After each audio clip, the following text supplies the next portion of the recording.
Bienvenidos a un nuevo vivo del programa de salud sexual reproductiva y no reproductiva de la provincia de San Luis. Hoy conmemorando el Día del Trabajador, la Trabajadora, con una invitada muy especial, con una figura de trabajadora muy empoderada. Vamos a darle la bienvenida a Tata Evangelista, que es una maestra rural que ha formado parte de la historia de la provincia de San Luis durante muchos años y que sigue haciendo historia.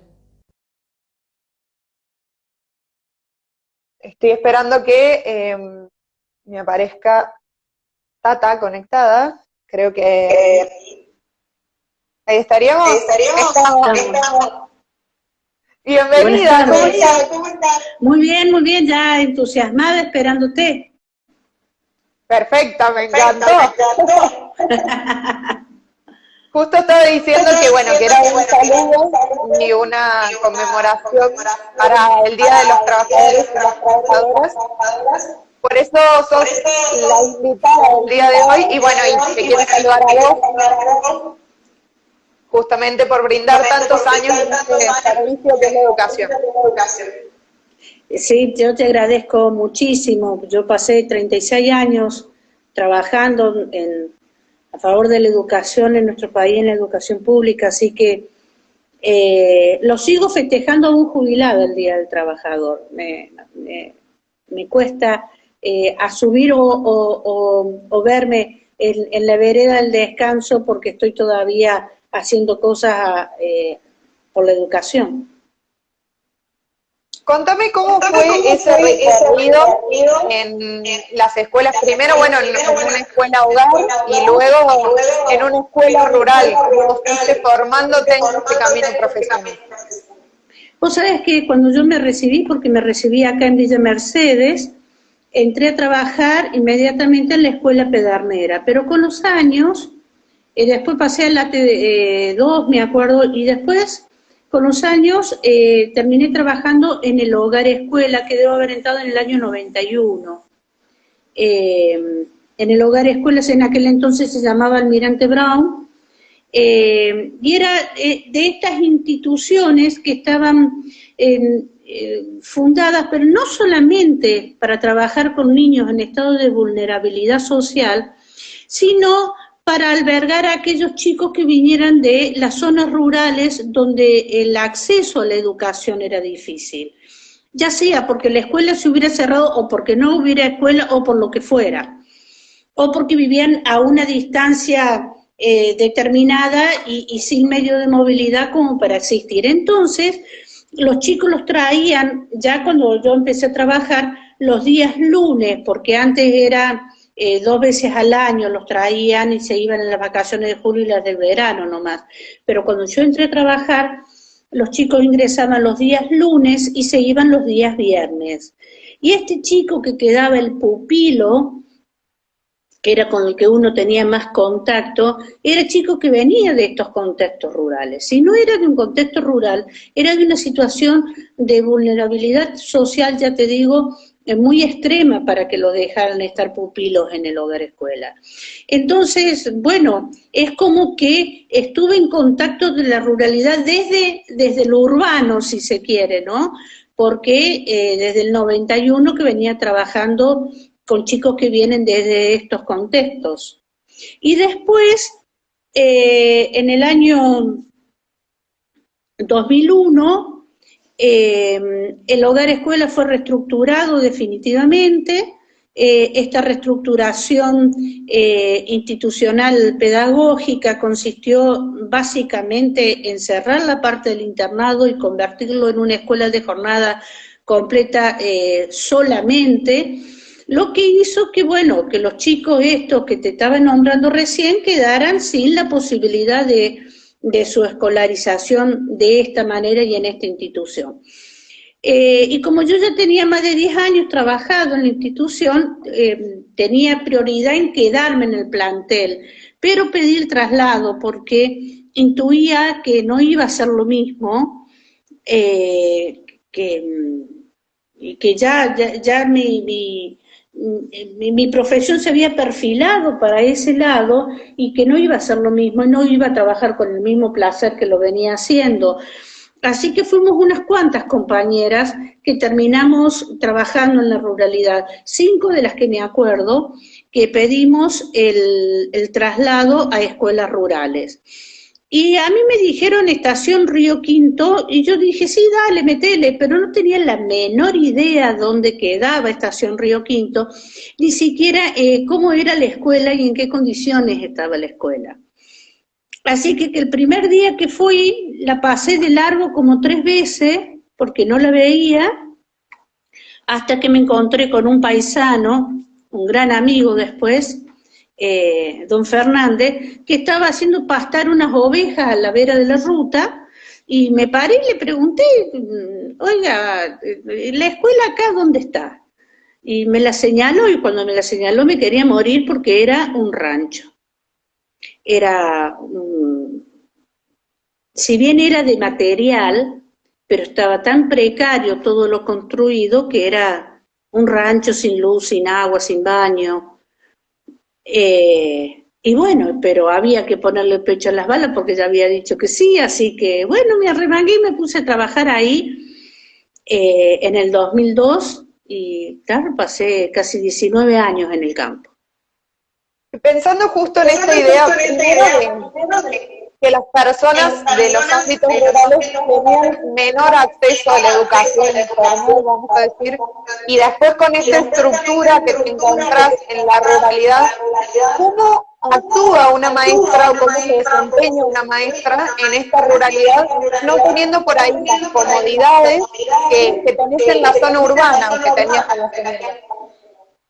Mirá, lo primero que a mí me preocupó al llegar a Estación Río Quinto y abrir la escuela, me acuerdo que yo entré porque salté por una ventana, porque no había vidrio, el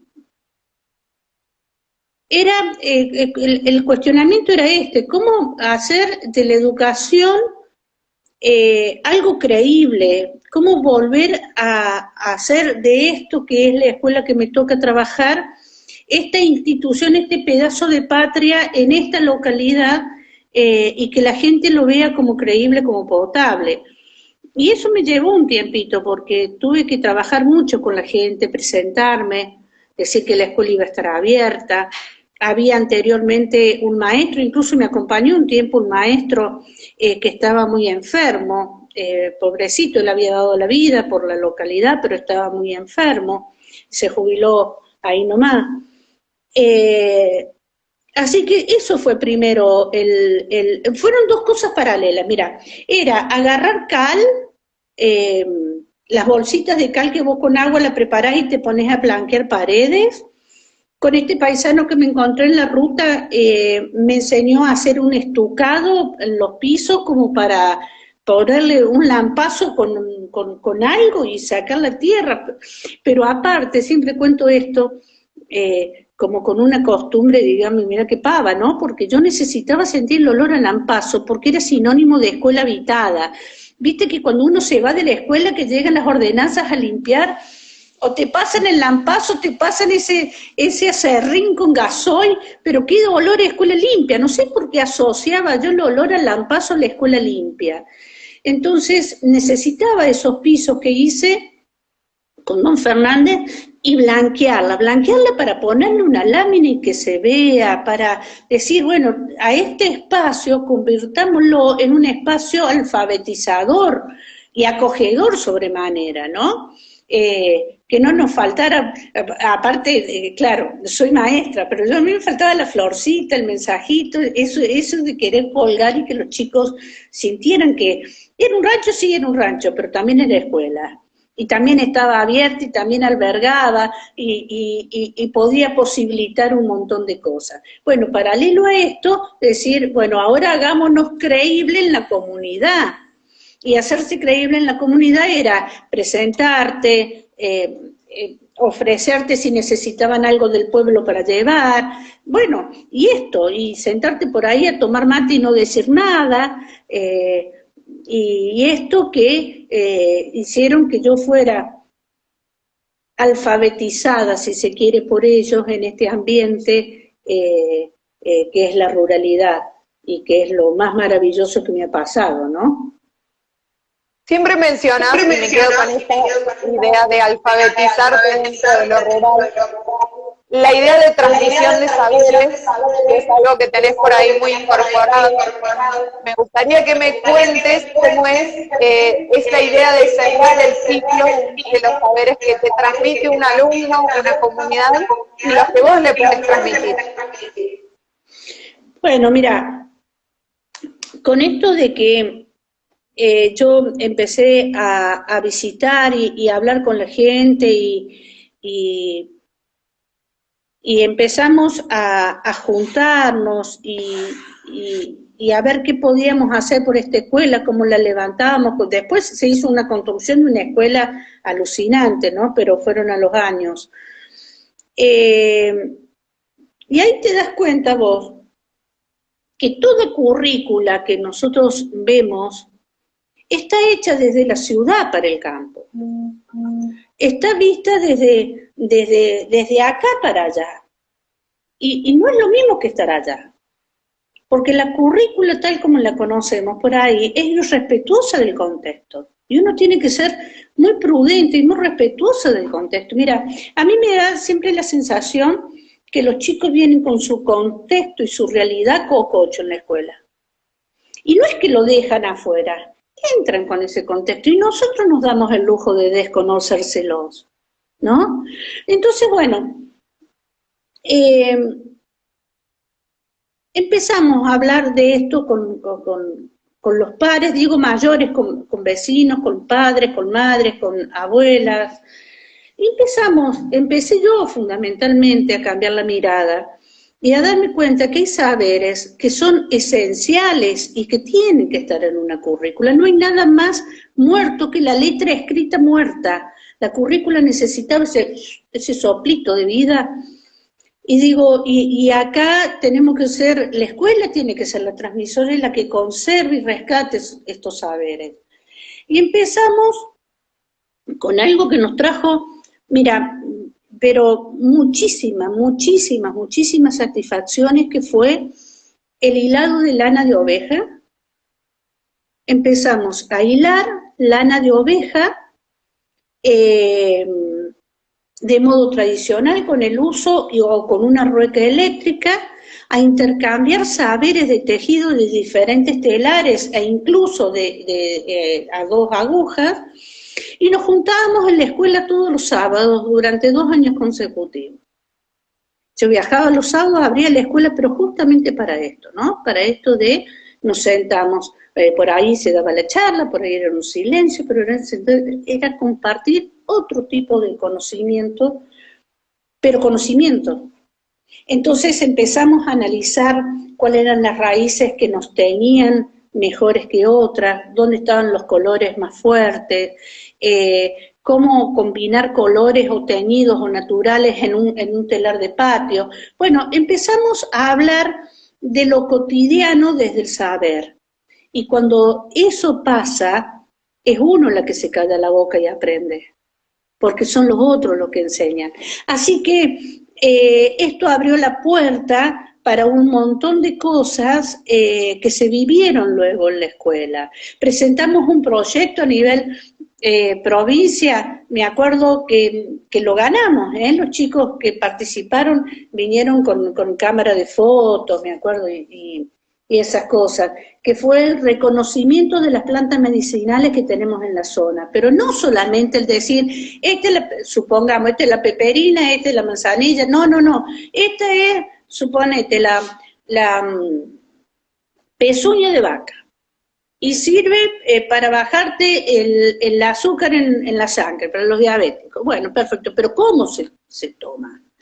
¿Qué es lo que se toma? Es la raíz, es la hoja, es la flor. O sea, había todo un estudio que hicimos con los chicos, consensuado, e incluso aquello que había que acompañarlos con una oración, porque viste que hay en el campo esto de decir, bueno, vos te tenés que Los tomar este té, rituales como el de el empacho.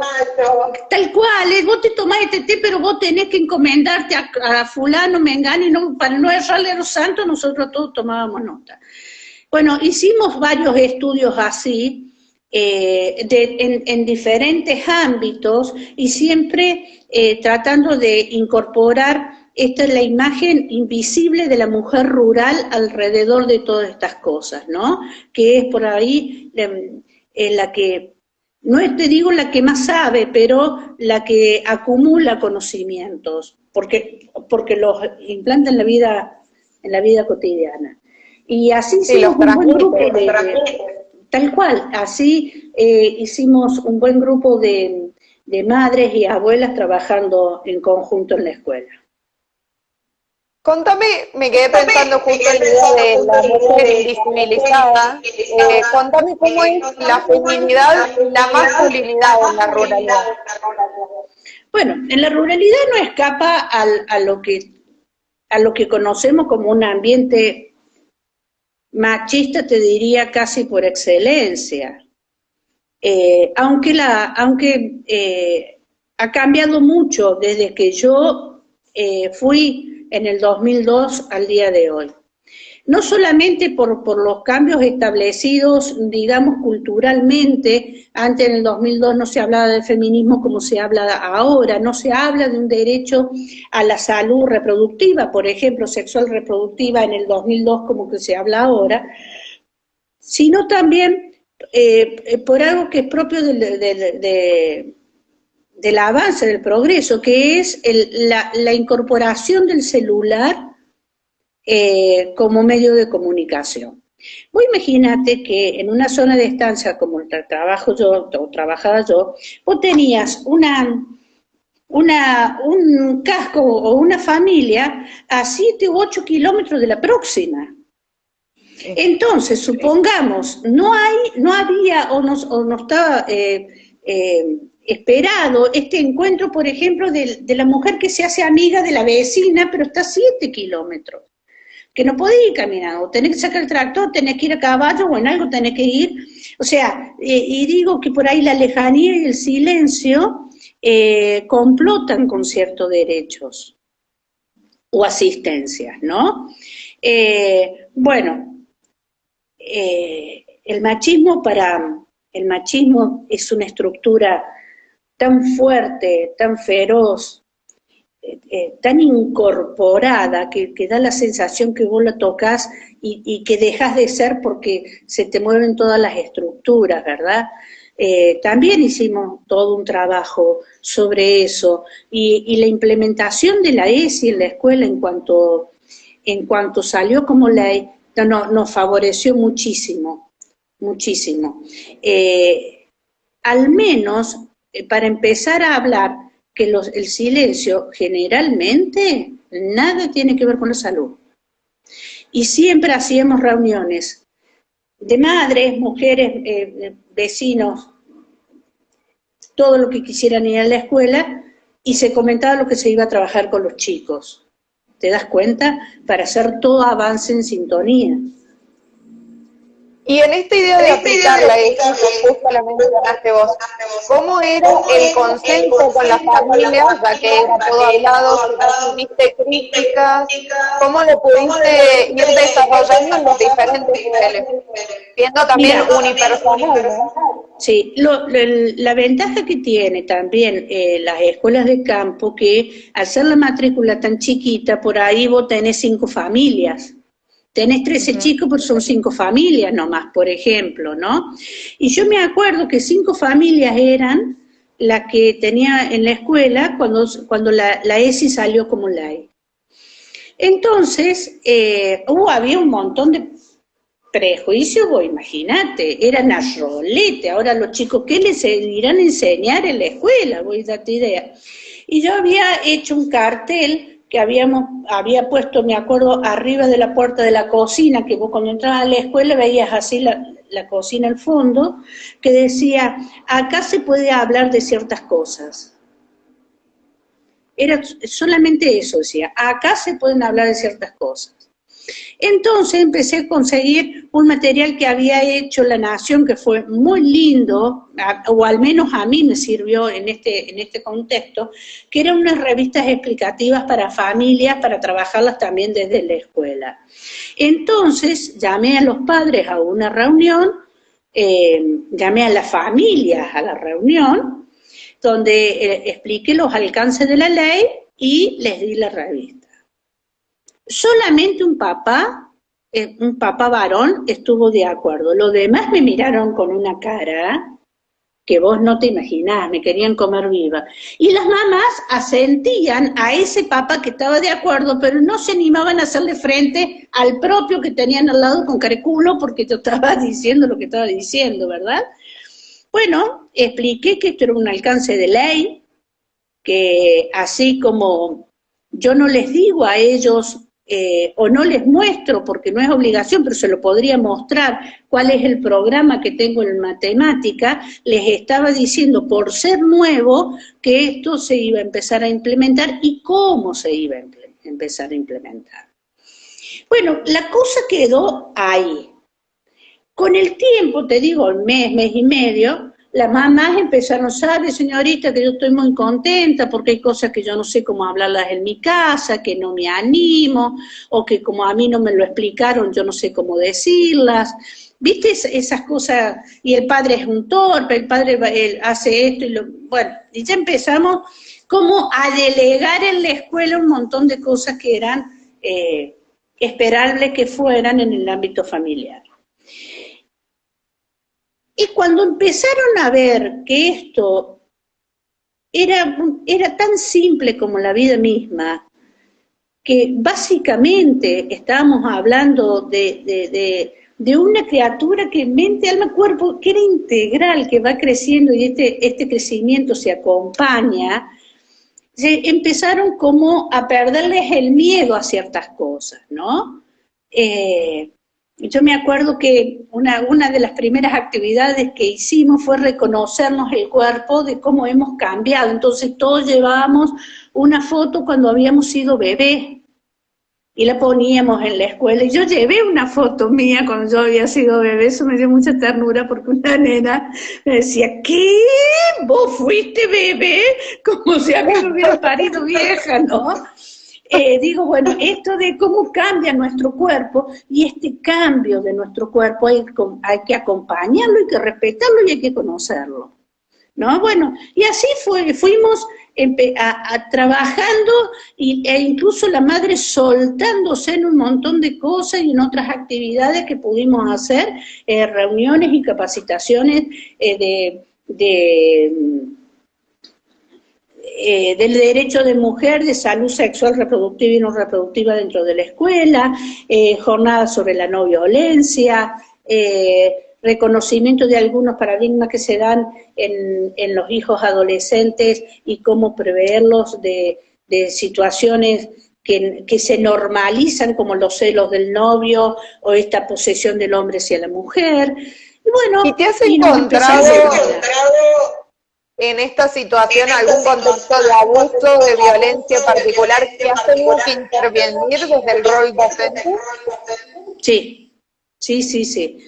Me ha tocado en dos casos muy fuertes que tuve que hacer, en uno que fue de violencia doméstica, tuve que presentarme y hacer la denuncia como docente, que en esto quiero hablar con los docentes, con los colegas, que por ahí tienen miedo a lo que a uno le pasa. Yo también tenía miedo. Yo decía al principio, ¿cómo la hago? A la denuncia que me pueden estar esperando en la curva y ¿quién me ve si a mí me pase algo en la curva cuando me vuelvo a mi casa? Nadie te ve, estoy a 30 kilómetros de mi casa, ¿quién me va a ver? Nadie me va a ver. Sin embargo, todo el equipo de justicia funciona, y en esto lo tengo que decir, las asistentes sociales, las trabajadoras sociales funcionan a la perfección, y vos decís que venís de un contexto rural y que pasan estas cosas, y todo se articula, o al menos la experiencia por la cual atravesé, se articuló como para poder salvaguardar a las criaturas y a las mujeres que estaban en riesgo, y a mí dejarme a un costado, digamos, y lo pudimos hacer. Y en la cuestión de abuso, que si bien no era, yo percibía que podía haber un abuso, una situación de abuso, porque una nena venía a contarme que el patrón hacía cosas que no le gustaban y se sentía incómoda, como por ejemplo invitarla a sentarse upa de él, y como es el patrón no le podía decir que no, si te quiere como un abuelo. Bueno, y entonces empezamos a ver estas cosas, no es tu abuelo, y si tú fuera tu abuelo y a vos esta situación te pone incómoda, no te sentás y decís que no es porque sea el patrón que... ¿Te das cuenta? Esto lo hablamos mucho con la mamá, estas situaciones en que uno lo pone a los chicos en, anda a saludar, anda a dejar que te beses y solamente es como un tío. No es el tío, no es como que, y cuando hay incomodidad y a la criatura se le protege. ¿Te das cuenta? Paralelamente yo tuve unas palabras con ese patrón, porque yo sabía que no era como el abuelo, digamos. Pero y eso se solucionó y no hubo necesidad de hacer nada más que esto que yo te digo. Pero en los otros casos sí he tenido que denunciarlo. Aparte los chicos, es imposible no darte cuenta que a los chicos les pasa algo. Es imposible no darte cuenta, que no te animes a preguntarle o a gestionar o arbitrar los medios para que esto se solucione es otro cantar, pero es imposible no darse cuenta, porque o van alterados o lloran de la nada. ¿Cómo? Pensar en que los niños tampoco mienten en esas circunstancias. No, seguro. Aparte la carga de la emoción, cuando cuentan cosas así, vos ya en el acto te das cuenta que eso no es fantasía. En el acto te das cuenta que no es fantasía. Y solamente se necesita empatía con el otro. A ver, cuidémoslo, está creciendo, digamos, ¿no? Empatía con el crecimiento del otro. Déjame que le diga que hay gente que solicitó unirse a las llamadas, que si tienen preguntas las pueden mandar por escrito en el chat abajo y yo las leo, no hay ningún problema. Hay pero un así colega no te ahí, pierdas. Dale. Justamente hablamos, bueno, de la ley de UCI, pero también aparecieron la ley de identidad de género, ahora la ley del aborto. Son temas que llegan a la comunidad y cómo impactan en la educación. Los chicos preguntan, las familias. Sí, mira, con lo de la ley del matrimonio, cuando fue años atrás, se empezó a trabajar específicamente estos temas. Primero porque yo soy lesbiana y si bien no llego con un cartel que diga soy maestra y lesbiana, porque no lo considero necesario, pero es como que ya se sabe quién soy, digamos. Entonces hay toda una postura que tengo filosófica sobre el tema, sobre la vida misma, sobre el tema, ¿no? Y se dio el caso de unas chicas trans que fueron a vivir muy cerca del pueblo, de un pueblo que está cerca de la escuela, y esto trajo el comentario en la escuela, se empezó a vivir puertas adentro. ¿Por qué? Porque estas chicas eran muy amigas de unas mamás, que los chicos iban a la escuela, pero muy amigas. Entonces, en el ámbito familiar donde estas chicas vienen a tomar mate con mi mamá, son completamente respetadas, pero en la calle las puedo burlar, las puedo putear, les puedo tirar piedra y las puedo escupir. Entonces tuvimos que hacer todo un trabajo sobre esto también, ¿no es cierto? Y todo esto que ya veníamos viendo aparte en la cantidad de familia y en los modos de vincularse que hay y la cantidad de estructuras que acompañan el crecimiento de una persona, ¿verdad? Que no todas las familias son la mamá y el papá, que yo como mujer lesbiana soy mamá también, ¿me entendés? Entonces empezamos a hablar de todo esto y empezar a cambiar algunas miradas. Donde se tuvo que comprometer en algunas cosas, hicimos trabajos muy interesantes, la familia, porque hicimos talleres sobre esto, porque inútil es que desde la escuela se apuntalen algunas cosas si vos no acompañas que estos temas se hablen en la casa también. ¿Te das cuenta? Sí. Entonces, si no, quedamos con un doble discurso. Para la maestra digo tal cosa, pero en mi casa puedo decir otra. Mira, en aquel entonces teníamos un nene precioso, Santiago, que se ve que en la casa le habían dicho que llorar no era de macho. Entonces, cada vez que a él le pasaba algo, hacía esto. Se mordía los labios porque puchereaba y él no quería que nosotros viéramos que puchereaba. Entonces, y no hablaba más, y no había manera de sacarle palabra, a no ser que alguien le dijera, ¿estás por llorar? No lloro, algo se me metió en el ojo. Entonces empezamos a decir, nos da tanta pena, que una situación que con un llanto se solucionaba, era más fácil, digamos, una situación de frustración, que un niño de 7 años llore es lo más esperable. Que con los chicos le empezamos a decir, acá se puede llorar, hijo, acá lloramos todos, no, los varones, las nenas, y si yo me emociono, también voy a llorar. O sea, acá lloramos porque tenemos derecho a llorar, sacar lo que nos pasa de adentro. Vos sabés que después de un año hubo una situación irrisoria, pero se largó a llorar como con torrente de lágrimas, y yo te aseguro que después fue otro niño. Todo lo que tenía contenido. Lo que tenía contenido. Vos sabés que siempre me acuerdo esto de morderse los labios para no llorar. Y digo, esto también, que estuvimos hablando muchísimo con las madres, a ver, ¿qué es lo que esperás vos de este hijo varón? ¿Qué es lo que esperás de la nena? Y dejá de meter presión, son criaturas, son seres humanos, no lo llenemos de estereotipos que ellos después no sepan cómo resolverlos, ¿no? Y bueno, son todos los temas que te van atravesando diariamente. Pensando justamente en el estereotipo y en el estereotipo de la señorita, de la maestra, por ahí te tocó en primera persona romper con ese estereotipo y con todas las cargas que impactan en la maestra. ¿Cómo lo viviste vos? ¿Cómo fue para la sociedad, digamos, que llegara una nueva maestra pensando en que antes había sido un varón?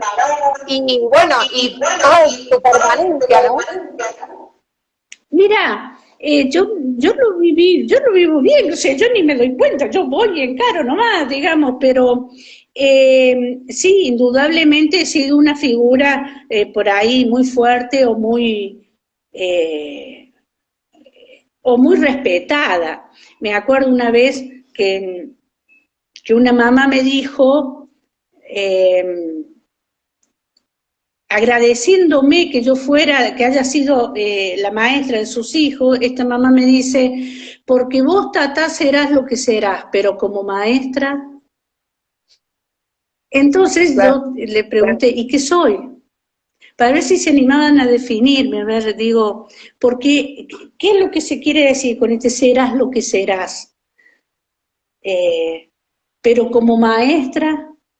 O sea, como si el ser buena maestra se me perdonara, cuando nadie me tiene que perdonar nada, es mi derecho de ser. ¿Te das cuenta? Pero esto generó conversaciones, ya te digo, con este núcleo de mamá, que muy colaboradora, muy abiertas a querer escuchar y a darse la oportunidad de escuchar otras voces diferentes. Y siempre le decía, viste que te dicen, como modo, hay un respeto estúpido que te dice, por ejemplo, a mí no me importa si vos sos gay porque tu vida privada, no, es que uno no es ni gay ni lesbiana en la vida privada, uno es. Y así anda en la vida, digamos. No es que me tenés que respetar mi vida privada, no, respetame la vida, porque esto es lo que uno es. ¿Te das cuenta? Bueno, pero fue bien trabajado, de tal hecho yo me casé con mi compañera en el 2019 y los padres vinieron a mi casamiento. O sea, si la comunidad no me hubiera aceptado esta condición, no es una condición, esta persona que soy, no se hubieran sentado a mi mesa en el festejo de mi casamiento. ¿Actualmente seguís vinculado a la comunidad desde algún proyecto? Contame. Mira, hace bastantes años que yo trabajo en conjunto con el INTA desde la escuela. Y hace 3 o 4 años atrás la situación económica estaba muy fiera, muy triste todo, una tristeza, che, y en febrero cuando hay que presentarse en la escuela a mí me gusta ir a visitar a la gente para ver cómo anda, qué novedades ha habido en enero que no me han visto. Una tristeza que vos no te imaginas. Entonces, estaba por llamar a los del INTA justo cuando llegan a la escuela y les comento que la gente está muy pobre, y me dice, mira, Tata, hay unos proyectos de la Nación, si querés nos presentamos, hay que hacer un proyecto, y nos pusimos. Era para hacer un proyecto económico, productivo para las mujeres, que era la construcción de gallineros, y en cada gallinero le iban a dar 100 ponedoras, pero había que hacer el proyecto. Y lo conseguimos y ganamos. Hicimos ese proyecto, lo conseguimos, lo ganamos, se hicieron los gallineros, se hicieron los 10 gallineros, se repartieron las ponedoras, hicimos todos los cursos que hubo que hacer después de salud animal para garantizar una buena gallina y un buen huevo. Se extendió esto y ya incorporamos a los varones y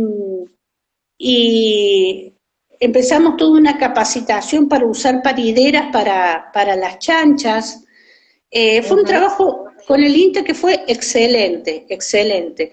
Y de ahí quedó estas reuniones que se hacen para hacer proyectos productivos, formativos y también productivos, ¿verdad? Este año, el año pasado estuvo medio alejado eso por la pandemia, ¿te acordás que no se podían reunir? Y este año se hicieron ya 2 ferias en la Baice, con con parte del grupo de esta gente, hay parte que hay que incorporar, pero bueno, estamos en tiempos muy jodidos, hablando de salud pública, como para promover estos encuentros. Estábamos esperando que esto se diluya un poco más, ahora vienen los fríos, hay que parar un poco, y volver a juntarnos, y ya contamos con la autorización de utilizar la escuela los días jueves, como lo veníamos haciendo a la tarde, en los primeros jueves de cada mes, para reunirnos a seguir haciendo estas cosas, ¿no? Pues dice, eso se hace con las comunidades de todos los poblados de asentamiento que hay sobre la ruta provincial 11 de la zona nuestra, o sea, Villa Salle, Estación Río Quinto, La Baice, Las Isletas, Nueva Escocia. O sea, es un intercambio lindo y siempre es prometedor de bienestar, porque estamos juntas y nos contamos cosas e intentamos y trabajamos soñando en que las cosas pueden ser diferentes, ¿verdad? ¿Cómo revaloriza el rol de la mujer como justamente la persona que genera y que mueve la economía del hogar? Me quedo con varios conceptos que dijiste, la mujer como aquella que transmite sus saberes, sus conocimientos a las nuevas generaciones. ¿Cómo ves esa cadena, digamos, en los espacios, y cómo crees que impacta actualmente la pandemia o la condición, tanto en la economía, pero en la educación, si tenés ideas? Sí, lamentablemente los espacios rurales en tiempos de pandemia y en tiempos de virtualidad no les ha ido bien, porque acá hay una realidad que es innegable y que va más allá de la capacidad y de la buena voluntad que tenga el docente, la familia y los alumnos, que son las comunicaciones. Vos calculá, si esto hubiera sido en la escuela, que me hubieras agarrado en la escuela y hubiéramos tenido esta comunicación, yo hubiera prendido velas para que no hubiera viento, porque si hay viento no hay internet o se nos corta la luz.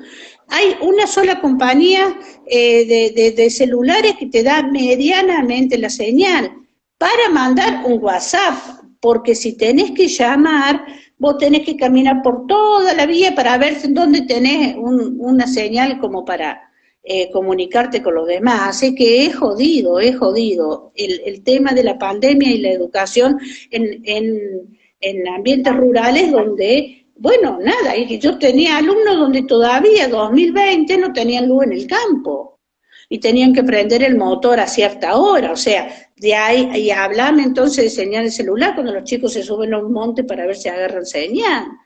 Y eso es una realidad que va más allá de la buena voluntad que vos le puedas poner. Pero por otro lado, yo creo que hay ahora hay como unos buenos aires donde estamos descansando las mujeres la mirada sobre nosotras mismas, donde se favorecen estos encuentros, donde se habla de una vuelta a la ecoeconomía, y cuando hablo de ecoeconomía estoy hablando de esta manera que desde siempre se ha generado los recursos, más en el campo, la mujer, pero para hacerlo como un poco más organizado y sistematizado, ¿verdad? Yo creo que de esta tenemos que salir favorecidos porque hay un tiempo de meditación, de reflexión sobre los temas, y hay un darse cuenta que hay algunas cosas que deben cambiar de modo urgente, como nuestra relación con el medio ambiente, ¿verdad? Entonces, todos estos temas metidos dentro de la escuela tienen que dar beneficios. Tiene que ser tema de conversación porque hay cosas que ya no podemos hacer más. Por ejemplo, a ver, teniendo tierra y teniendo semilla, vos tenés que hacer la conciencia de una soberanía alimentaria que es fundamental para la economía familiar y regional, por ejemplo.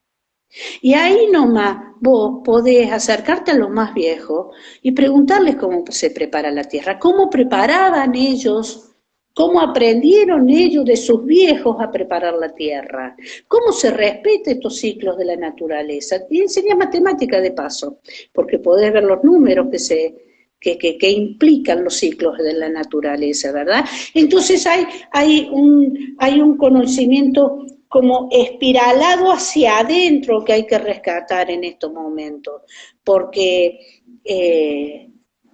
si una de las cosas que nos ha dejado esta pandemia de enseñanza es que veníamos haciendo pichito fuera del tarro, y hay que volver a las raíces. Sí, sin duda. Me quedé pensando justamente en lo ecológico y acá el ciclo en particular nació con la idea de un mito muy grande que es la salud solo como lo físico, y nosotros justamente lo que intentamos es con cada entrevista tomar diferentes aspectos que hacen a la salud, lo social, lo cultural, lo ecológico, lo económico. Y me da mucho placer estar justamente que vos misma traigas estos temas a colación y poderte seguir preguntando en base a esto. Así que, nada, quería hacer ese comentario. Y ahora sí te pregunto, ¿cómo ves la política pública destinada a los sectores rurales? Que en la primera pregunta dijiste como un pantallazo que siempre se pinta desde la ciudad, pero contame cómo lo vivís vos y habiendo tenido la experiencia. Bueno, mira, vuelvo a decir, toda política o todo intento de entender la ruralidad desde la urbanidad te va a hacer desviar la mirada. Y lo mismo pasa con las políticas públicas. Te lo voy a ejemplificar en una de las últimas que me acuerdo que me causó preocupación, y estuve hablando con mucha gente del gobierno que me dieron la razón, pero ahí quedamos, ¿viste? El Poncho siguió sin aparecer.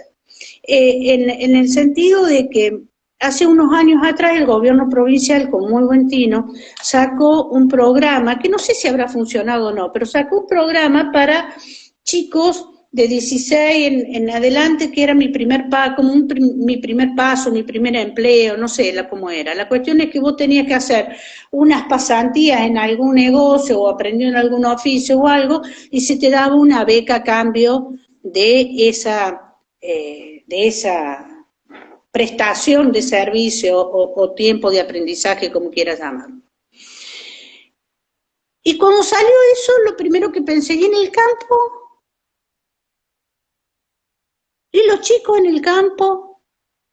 ¿Y los chicos del pueblo chiquito, del pueblo que son 20 viviendo? ¿Prestaciones dónde van a hacer? ¿Y quién les va a firmar? Y si no hay firma, no había beca, no había ¿me entendés lo que yo te digo? Seguimos pensando en políticas que pueden ser muy justas, pero vistas con ojos urbanos para la urbanidad, y sigue quedando la ruralidad desplazada en muchos casos, ¿te das cuenta? Entonces, vos pensás, ¿cómo hacer para que una política sea integral? Porque tiene que ser diferente, tiene que tener aspectos y consideraciones diferentes, porque el contexto es diferente. O sea, esto que es tan simple, tan de que se cae con su propio peso, parece ser que a la hora de implementar se masifica, y el masificar no es justicia social.